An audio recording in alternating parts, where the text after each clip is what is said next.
Take a girl and a guy, and they fall madly in love and form a family. Sprinkle in some counseling degrees and a doctorate, a dream of transforming relationships as we know it. And 20 years later, we give you power couple Dr. Ray and Jean Kadkodian.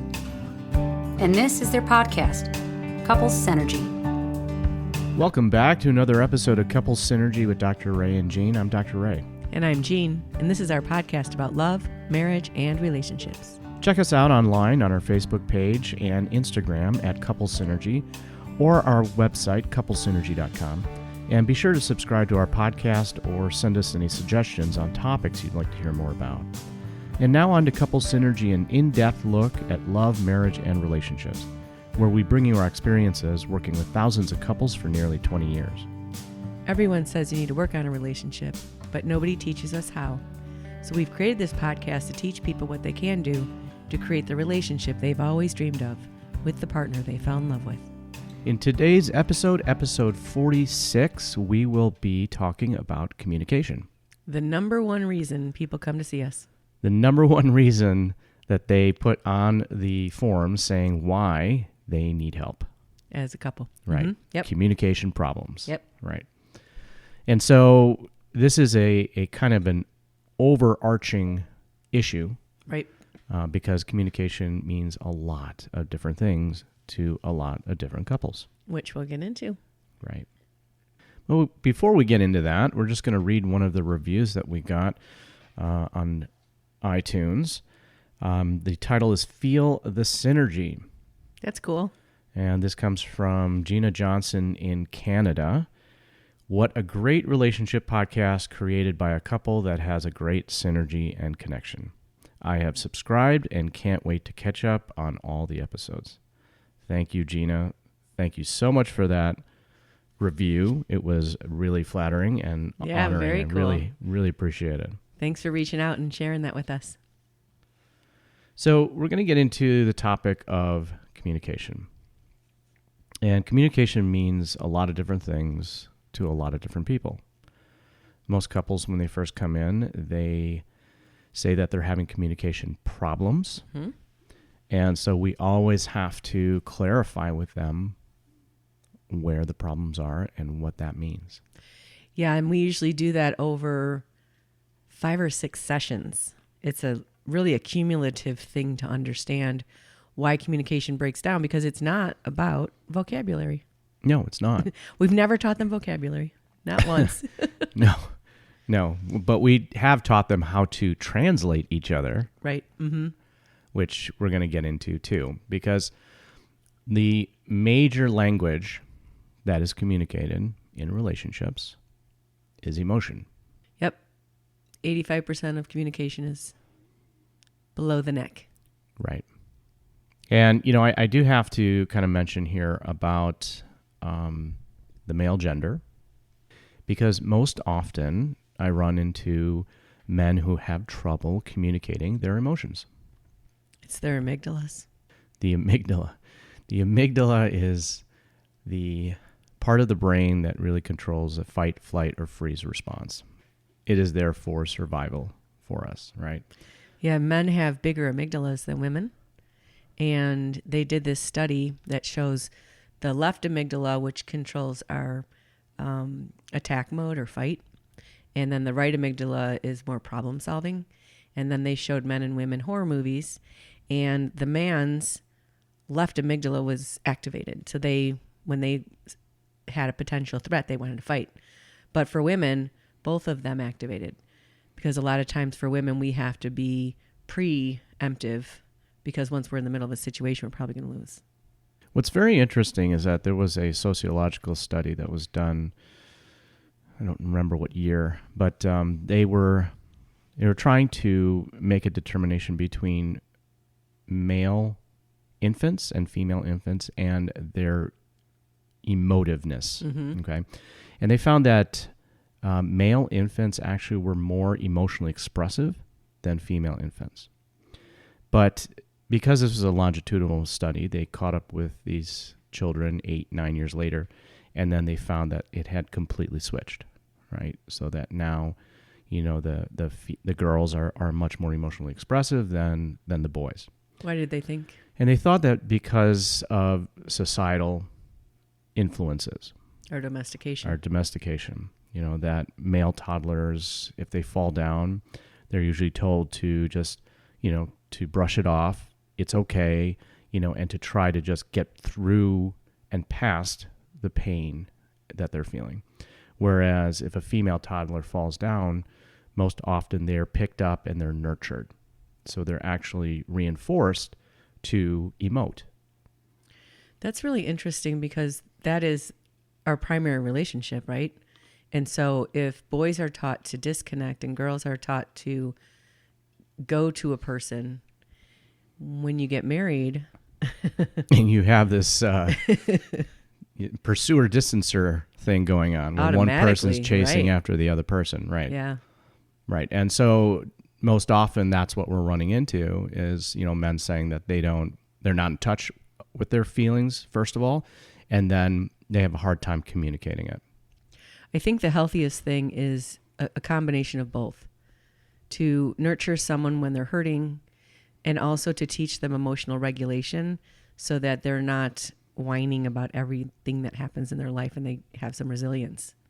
So it's a tough job to raise a human being like that, but I think that's an important thing, is a little bit of both. Well, this is the challenge for every couple in their relationship, is finding that balance point and being able to teach each other how to communicate, how to express their emotions, and how to connect at that level, which is a very difficult thing to do. And it is unique to every relationship. Absolutely. The 3 places that are responsible for communication are our head, which is where we have language, our heart, which is where we have emotion, and our gut, which is where we have instinct. And instinct is learned throughout our lives to how we react to potential threats, right? Right. And the easiest of those 3 to shut down is our heart. We can wall up that heart and shut it down, and that's usually the problem. So communication between 2 people cannot happen until a person by themselves learns how to listen to their heart again. So I was listening to a podcast of Greg Braden's where he talks about this. I think it was in American Science. Does that sound right? Mm-hmm. And they did this study where they found in our hearts are neurolites, which means they're neurons, brain cells that we can typically consider in the brain in our heart, and that our heart has a complete network, a neural network. And so the difference between what we perceive with our thinking in our brain and what we do with our heart is filters. So our brain has to filter through our self-esteem, our domestication, all these other things when it has to make a decision. But our heart doesn't have any of that. Our heart is able to just know the truth without a filter. And whenever we have a disconnect between our head and our heart, we will always go with our head, because our head is what we know and our heart we don't know. Our heart is unknown. And so when you're teaching a couple to communicate from their heart, it's scary. It's vulnerable. Yeah, because the risk is great, right? That your partner is going to reject you or abandon you. And the one guarantee that we can give every couple is that your partner is going to hurt you.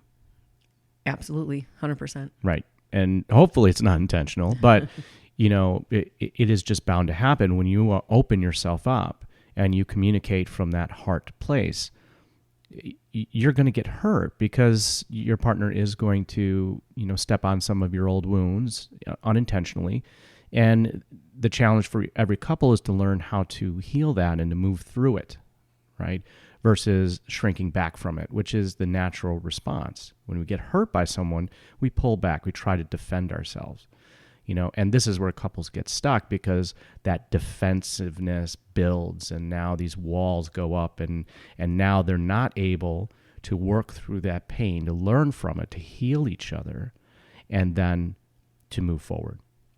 And to complicate matters, 15% of what they're hurting about is happening now in their current relationship, but it's sitting on 85% of history.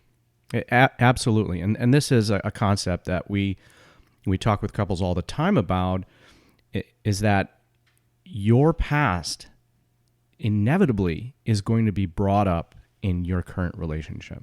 Most often we don't know. We don't know that it is coming up, but it is a subconscious thing. And it plays out in your day-to-day communication. You're not arguing about the toilet seat being up or down. That is irrelevant.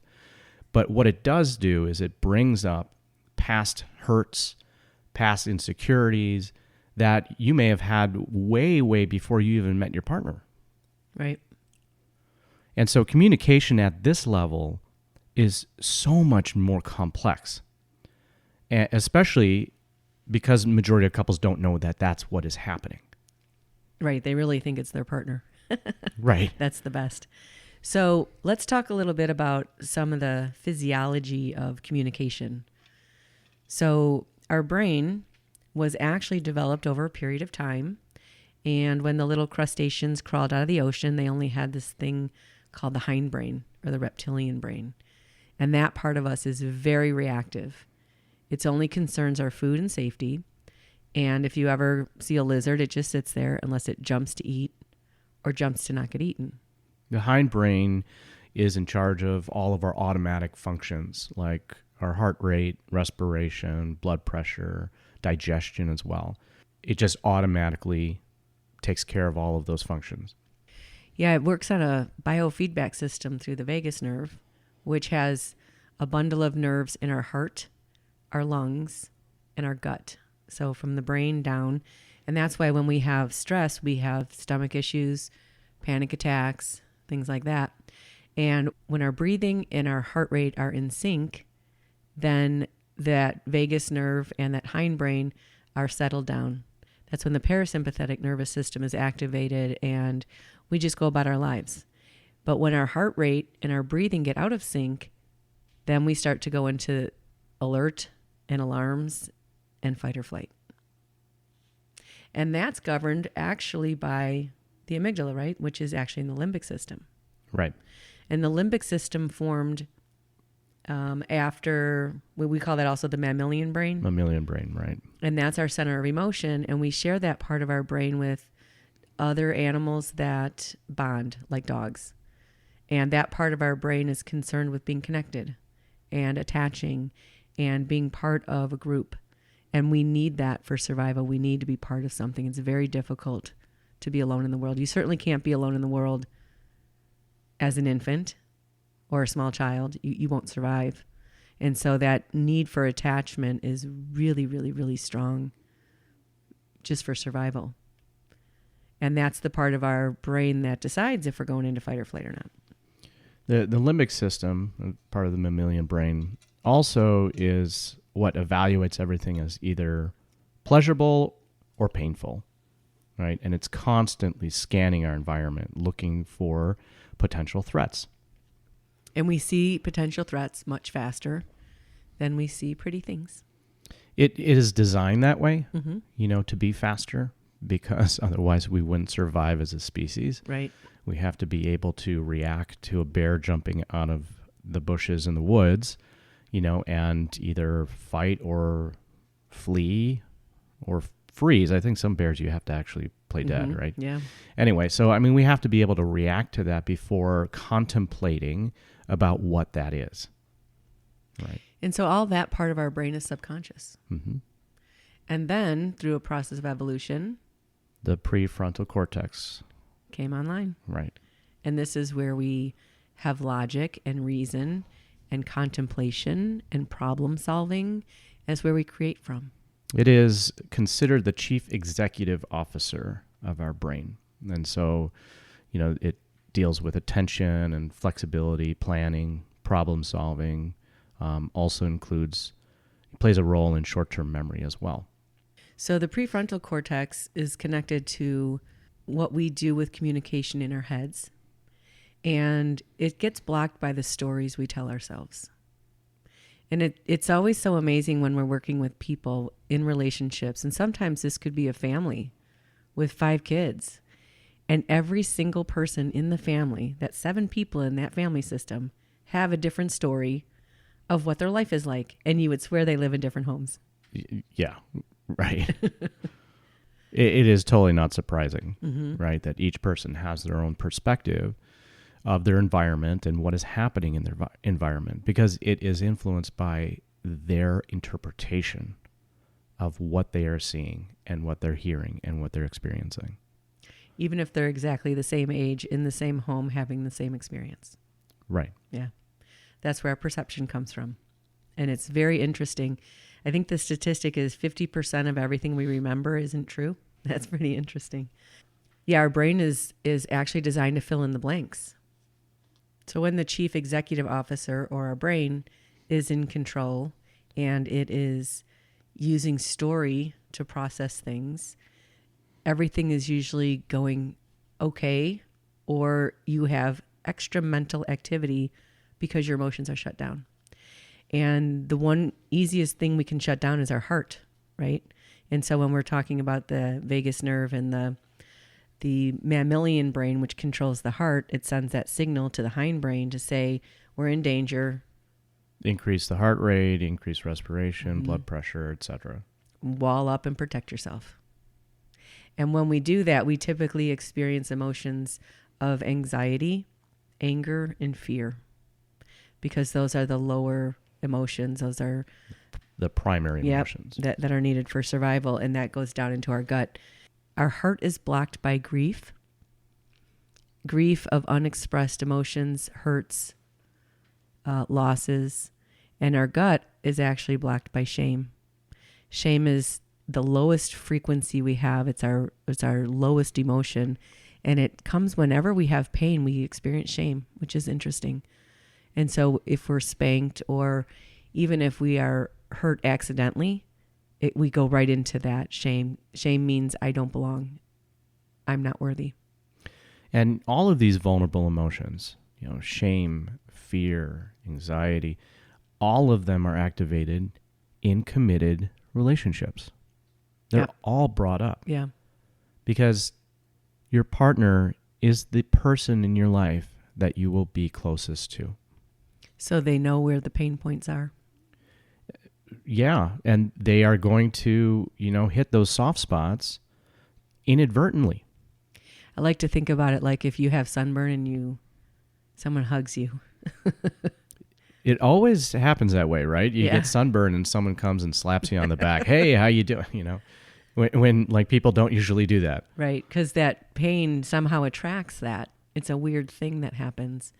And even if someone is trying to be kind to you or even be affectionate, it's going to hurt.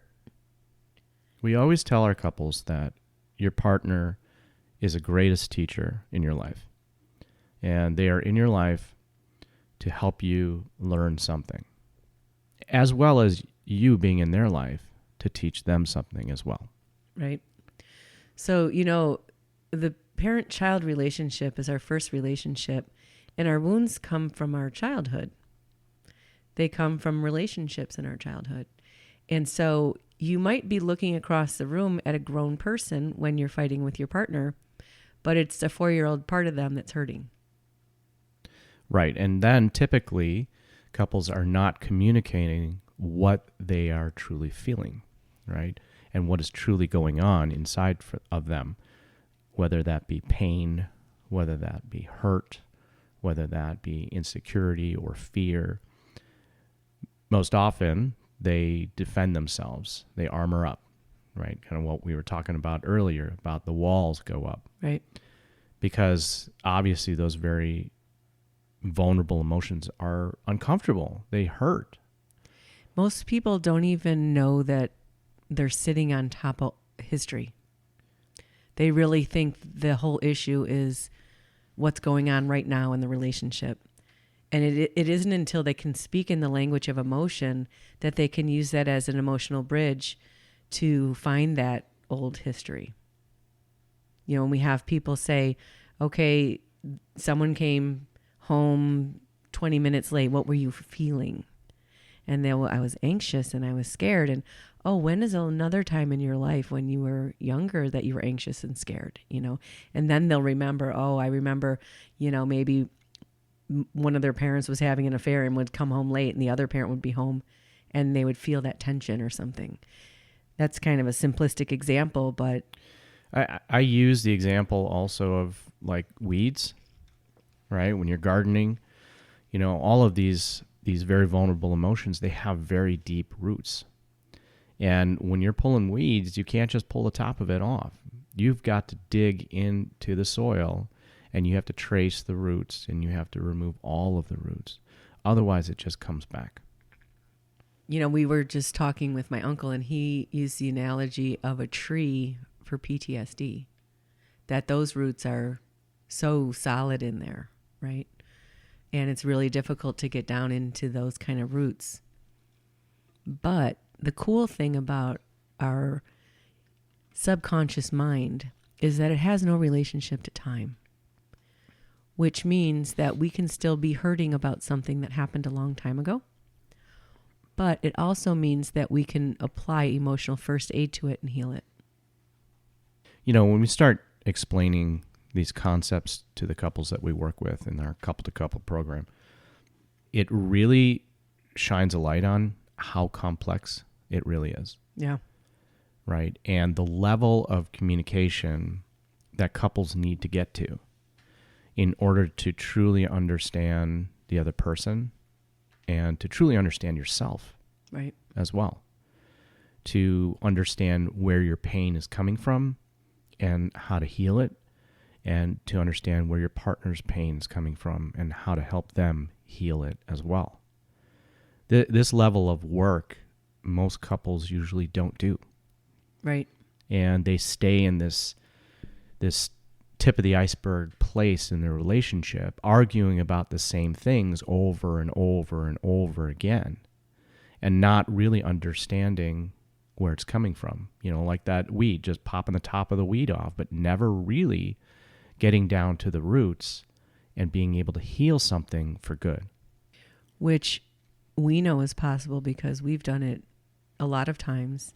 And this is the whole reason we created the Weekend Intensive. So in the Weekend Intensive, you can learn these concepts and understand the skills. And it gives you a different platform to communicate from. That's probably the shortest amount of time. You need that much time to learn all these concepts and understand them and to go through the experiences of how your body actually works, how your memories work, how your emotions work, and then how to communicate that with someone else. And so just stay tuned because we will be putting that on our website soon about the next Weekend Intensive, which will be on March 6th, 7th, and 8th, 2020. I'm really looking forward to that. We're looking forward to it. Totally. We are looking to have 50 couples. So this is kind of going to be a limited event. Mm-hmm. And if you want to get a jump on it with pre-registration, you can email us at contact@couplessynergy.com, with your interest. But it's very exciting. It's coming up. Yep. And so let's dive back into communication. So if we go back to the chief executive officer or our prefrontal cortex, that's actually the part of us that we need to learn to control our breathing so we can get out of fight or flight and have deeper conversations. Because when you're speaking from your heart, you have to remain calm or you'll forget what you're talking about. And when you speak from your heart, it is very intense. It is a very intense, vulnerable thing to do. So to just kind of give you an example of how emotions affect our brain and processing of information. When we are receiving information from our environment, whether through sound or sight, it is being processed in our hippocampus. And the hippocampus is kind of our memory-producing factory in the brain. And so it is being packaged in short-term memory. And if it is something that doesn't have to do with you, right, and doesn't evoke an emotion in you, then, like a story or something, it is being processed in the hippocampus, packaged as, a beginning, a middle, and an end. And then you're able to recall that in the same order.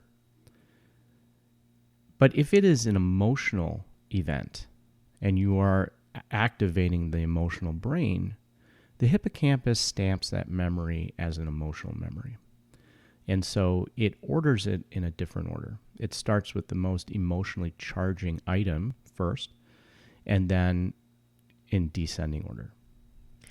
And if it's too much emotion, it doesn't remember it at all, right? Right. And this is true whether the emotions are positive or negative.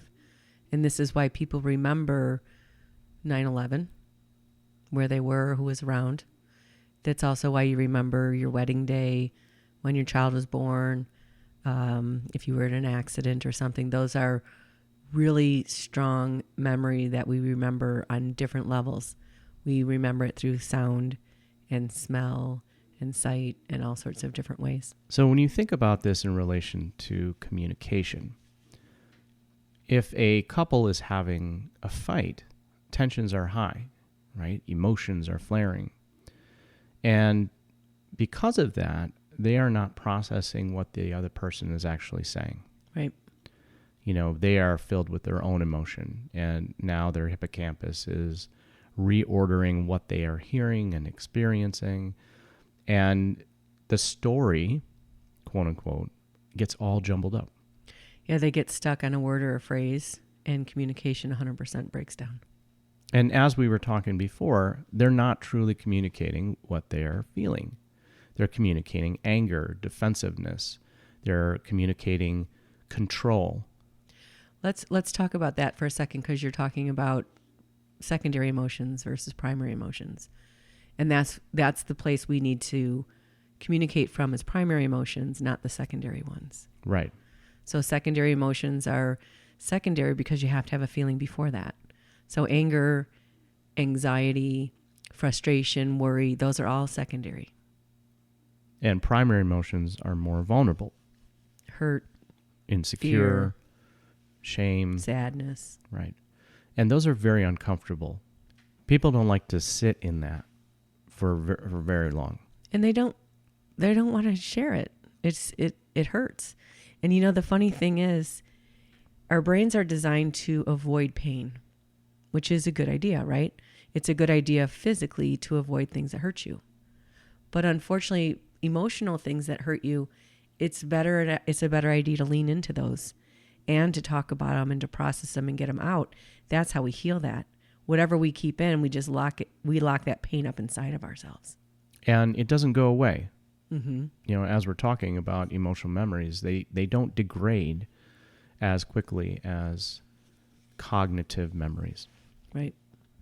I mean, they're designed for survival. That's why they're supposed to remain intact. Mm-hmm. And so if you don't talk about painful things that have come up in a relationship, they will fester. Absolutely. And then they can't heal, and then the relationship can fall apart. And you won't even really know why. That's the hardest part. I think, was it Socrates that said an unexamined life is not worth living? Does that sound right? That's correct. And I would say that an unexamined relationship is not worth the pain, because relationships are painful sometimes. And that pain is that opportunity to heal something. And that something is usually much older than the relationship. And that's I thought the you point. were going to say an unexamined relationship is not worth being in. It's not worth the pain of. Right. And those are really great opportunities. And there's a reason that we couple up and we find a person who's safe enough to share with us at that level, who will protect our hurts and our fears. I like to think of it kind of from a perspective of a video game, right? That you go through the first level, and then you level up and you go to the second level, and each level is designed to be more difficult. Yeah, you start out and you don't know anything and you don't have any tools, and then you collect them all, but then at the end of the level you got to fight the big monster. Right. And couples are in a way going through that in their relationship too. Mm-hmm. Yeah. And so once you are able to communicate at a certain level, and you're able to share at that level, you go to the next. Mm-hmm. And now you are challenged, with something even deeper. And both of you equally are challenged as well. The beginning behaviors that lead to good communication are being kind to each other and creating a safe space together. And it requires you to make deposits into that relationship bank account in order for you to have a withdrawal of a bigger topic. And so if there's a lot of bickering in the relationship, if there's a lot of disconnection, there's no place for real communication to happen. And so we want to thank you for listening to Couple Synergy today and hope that you enjoyed this episode on communication. And we hope that by listening to this episode, it is not only beneficial for your life, but also your relationship. For all of you listening, please subscribe to our podcast and please leave a review. If you have any questions, comments, or topic suggestions, again, you can email us at contact@couplesynergy.com. For more information about Couple Synergy and our programs such as Relationship 101, the Couples Weekend Intensive, and our premier program called Couple to Couple, look us up online at couplesynergy.com. And if you know someone who could benefit from this episode, please download it and share it. And thank you for listening. Until next time, synergize your life, synergize your love. You have been listening to Couple Synergy with Dr. Ray and Jean Ketkodian. Couple Synergy was recorded, edited, and produced by Dr. Ray and Jean Ketkodian. Voiceover and music entitled Breathe and Let Go was recorded and composed by Gina Gonzalez.